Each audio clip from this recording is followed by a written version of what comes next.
ശുചിക്കുട്ടാ ബാ. എന്താട്ടാ അവിടെ എന്താ പരിപാടി? അവിടെ വരും വെറുതെ വെള്ളോടിയും അങ്ങനെ. കുഴപ്പമൊന്നുമില്ലല്ലോ. കുഴപ്പമില്ല.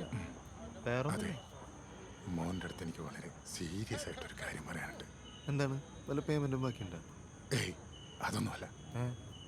പിന്നെ ഇതിപ്പോ ഈ ആദ്യത്തേത് ഇവിടം വരെ ഒന്നും എത്തിയില്ലല്ലോ. എവിടെ വരെ? വീട് വരെ. അതവിടെ നിന്ന് അങ്ങോട്ട് പോയില്ലേ? ഇതിപ്പോ സജിത നമ്മുടെ വീട്ടിലെ ഒരു അംഗമാണ്. അതുകൊണ്ട് തന്നെ ആ കുട്ടിക്കൊരു കുറവുണ്ടായത് നോക്കേണ്ടത് നമ്മുടെ കടമയാണ്.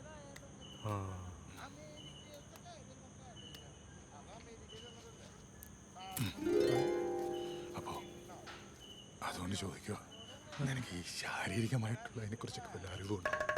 നിങ്ങൾക്ക് എന്തിന്റെ കേടാണിത്?